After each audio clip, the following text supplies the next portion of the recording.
Chapter 14 exercise 1 का कौन सा क्वेश्चन में आए थे हम? फर्स्ट का थर्ड प्रश्न में, है ना। थर्ड क्वेश्चन में क्या था? दो सम संख्याओं का जोड़ सम संख्या होता है। दो सम संख्याओं का जोड़ सम संख्या होता है। सम संख्या वो संख्या जो दो से विभाजित हो जाए, या फिर दो का गुणनखंड भी हम कह सकते हैं। वे संख्याएं जो दो के गुणनखंड होंगे वे सम संख्याएं कहलाएंगे। ठीक है, तो दो सम संख्याओं का जोड़ या फिर योगफल 2 + 2 हम कर या फिर 4 करते हैं हम। 4 भी एक सम संख्या है, तो क्या आएगा? 6। 2 + 2 4, 2 + 8 10। ये सभी क्या हैं? 2 के टेबल में आते हैं, मतलब कि दो के गुणनखंड है ना। तो वे संख्याएं जो दो सम संख्याओं का जोड़ हमेशा सम संख्या ही होता है, ये हमें प्रूव करना है। ठीक है, और ये हमें पता है। ये क्या हो गया? सबसे पहले तो सत्य है। क्या सत्य? हाँ, ये कथन क्या है? सत्य है। ठीक है, तो इसके प्रूव करके हमें दिखाना है। स्टेटमेंट में जस्टिफिकेशन देना पड़ेगा, कथन सत्य है या असत्य है, कारण बताना है ना। तो पहला का थर्ड क्वेश्चन, दो सम संख्याओं का जोड़ सम संख्या होता है। आंसर आएगा ट्रू या फिर सत्य है। सही है। क्यों सही है? कारण बताते हैं। कारण जैसे कि एक एग्जाम्पल के द्वारा बताते हैं कि दो सम संख्या ले लेते हैं। कौन कौन सी? माना कि दो सम संख्याएं हैं। कौन कौन से? ए एक सम संख्या है जो कि किसके बराबर है? 2 के 1 के। और बी एक सम संख्या है जो किसके बराबर है? 2 के 2 के। अब ये दोनों सम संख्याओं का योगफल हम करके देखते हैं। इसको मान लेते हैं समीकरण 1, इसको मान लेते हैं समीकरण 2।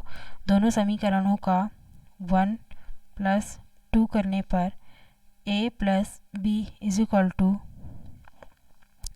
2 को कॉमन ले लेते हैं, k1 + k2 आएगा। या फिर इसको एक स्टेप और बढ़ा के लिखे तो समीकरण 1 और 2 को अगर जोड़ेंगे तो 2k1 + 2k2 आएगा।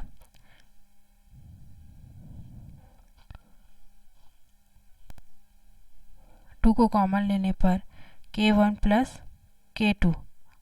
ठीक, अब k1 और k2 को कोई भी संख्या रखो, मान के चलो k1 1 है और k2 2 है, तो 1 + 2 क्या आया? 2 × 1 + 2 मीन्स 3। 3 2 जा, आखिरकार जो भी संख्या आएगा वो सम संख्या ही होगा। 6 आया, 3 2 जा 6। उसी प्रकार से 1 और 2 नहीं रख करके कोई भी नंबर हम यहाँ पे k1 और k2 की जगह में रख सकते हैं। ठीक, 3 रख के देखते हैं k1 के जगह में, और 4 रख के रखते हैं k2 की जगह में। तो 3 + 4, 4 + 3 कितना आया? 7 है ना। 2 × 7 करने पे कितना आया? 14। ये भी एक सम संख्या है ना, इवन नंबर है। तो हम कह सकते हैं कि दो सम संख्याओं का योगफल अगर हम करते हैं तो एक सम संख्या ही हमें प्राप्त होगी। अतः यह दिया गया कथन क्या है? सत्य है। a + b = 2 k1 k2 को हम मान लेते हैं m, है ना। m क्या है? 2 का मल्टीप्लाई, ये पे गुणनफल। ठीक है, 2 के m क्या है? 2 का गुणनफल है, गुणनखंड है।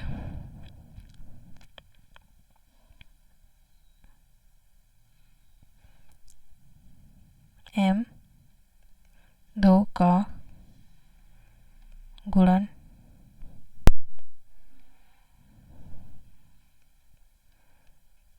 खंड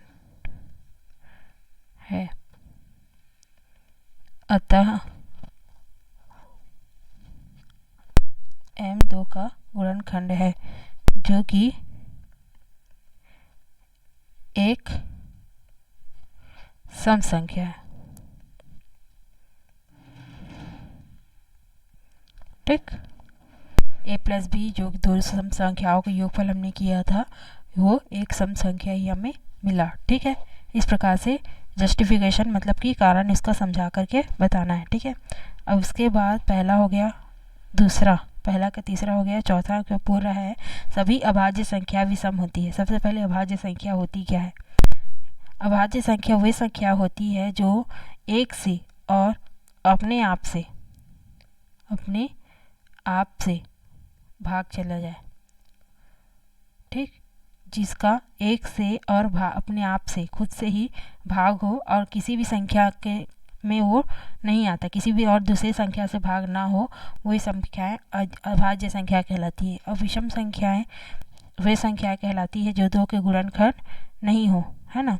जो दो के गुणनखंड नहीं है वो संख्या, जितने संख्या बचे जो दो से भाग नहीं जाते, वह सभी संख्या विषम संख्या कहलाती है। तो सभी अभाज्य संख्याएं क्या विषम संख्या होती है, ये हमें बताना है। पहला का चौथा, सभी अभाज्य संख्याएं विषम होती हैं। सभी अभाज्य संख्याएं विषम संख्या होती है। सत्य या असत्य बताइए? आंसर आएगा असत्य, या फिर सही नहीं है। क्यों नहीं है, कारण लिखते हैं। अब अभाज्य संख्याएं, एक कौन कौन सी संख्या है जो अभाज्य है? एक, उसके बाद 2, 3, 4, 2, 3, 3 भी एक ऐसी संख्या है। पहले तो एक है जो अपने आप से और एक से जाएगा, है ना। दो संख्या है जो अपने आप से ही जाएगा और दो से जाएगा। उसके बाद 3 भी एक ऐसा संख्या है जो अपने आप से जाएगा और एक से जाएगा। उसके बाद 4 नहीं है, 4 2 के पहाड़ा में भी आता है। फिर 5 है, फिर 1 2 3 5 6 नहीं है, 7 है, 8 9 भी नहीं है, 9 क्योंकि 3 के पहाड़ा में भी जाता है, 10 भी नहीं, 11, ऐसे करके 1 से लेकर 100 तक के बीच में टोटल 25 हमें अभाज्य संख्याएं प्राप्त होती है। ठीक है, तो इन्हीं अभाज्य संख्याओं में से हमें बताना है कि क्या सभी अभाज्य संख्याएं विषम होती है? नहीं, बाकी सब संख्याएं तो विषम होती है, लेकिन 100 नहीं, 99 में भी 3 के पहाड़ा में जाएगा, 98 भी, 97 तक। ठीक है, 97 तक हमें 25 क्या होता है, विषम संख्या प्राप्त होती है, सॉरी अभाज्य संख्या प्राप्त होती है। लेकिन इसमें 1 2 हमें दिख रहा है, ये एक सम संख्या है। ठीक है, बाकी सब तो विषम संख्या होती है। जो भी अभाज्य संख्या हो 1 से लेकर 100 मिलती है हमें वो, लेकिन 2 एक ऐसा अभाज्य संख्या है जो सम संख्या है। इसलिए इसी 2 की वजह से हम कह सकते हैं कि सभी अभाज्य संख्याएं विषम संख्याएं नहीं होती। एक अभाज्य संख्या 2 भी है जो कि सम है। ठीक,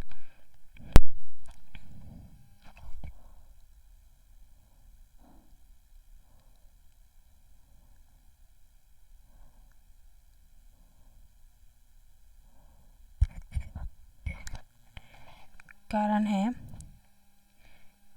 क्योंकि 2 एक ऐसी अभाज्य संख्या है जो कि सम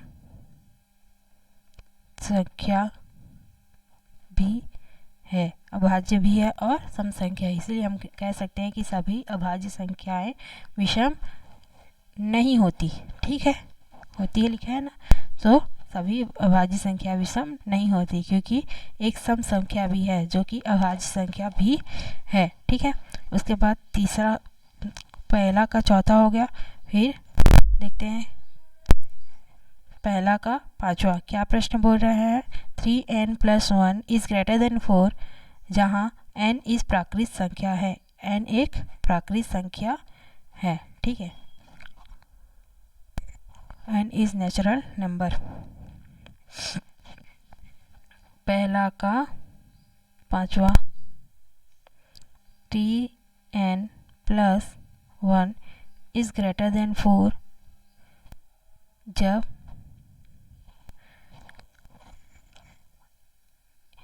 n belongs to natural number, जहाँ पे n बिलोंग्स टू, n किसको बिलोंग कर रहा है? नेचुरल नंबर को। ये हमारा प्रश्न है। तो ये सत्य है कि असत्य? आंसर क्या आएगा? असत्य। क्यों? देख के हम बता सकते हैं। अच्छा, पहले नेचुरल नंबर क्या होता है? जो 1 से शुरू होकर जाता है। 1 से 2, 3, 4, 5, 6, 7 ऐसे करके नेचुरल नंबर हमें मिलता है ना, प्राकृतिक संख्या। तो अगर हम n के जगह पे असत्य आएगा, उसके बाद कारण लिखेंगे।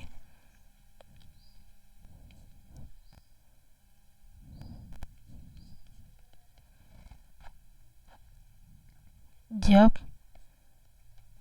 हम n इज इक्वल टू 1 रखते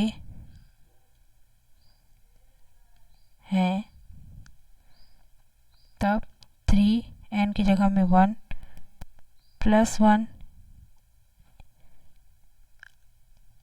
इज इक्वल टू 4 हो जाएगा, जो कि ग्रेटर देन नहीं है ना, बड़ा नहीं है, जो कि 4 से बड़ा नहीं है। कैसे? 3 एकम 3 धन 1 बराबर 4, तो 4 बराबर 4 आ गया। इसीलिए ये जो कथन है कि हमेशा 3n plus 1 is greater than 4, जब नेचुरल नंबर n की जगह में रखेंगे तो वो सत्य नहीं होगा।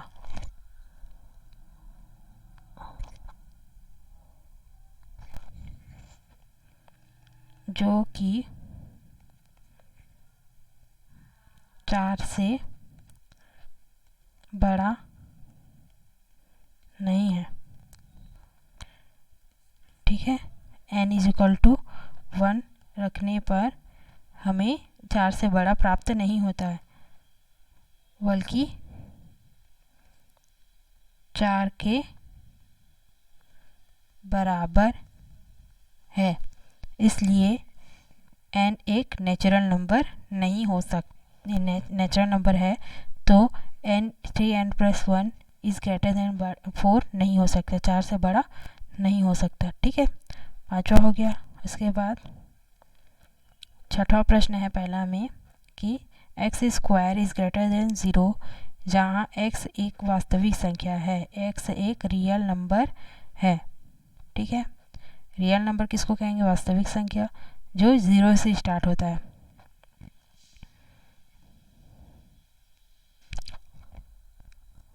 ज़ीरो 1 2 3 ऐसा करके नंबर्स हमें मिलते हैं। ठीक है, तो क्या x² इज ग्रेटर देन 0 होगा? ये हमारा नेक्स्ट क्वेश्चन है। इसको नेक्स्ट वीडियो बनाएंगे।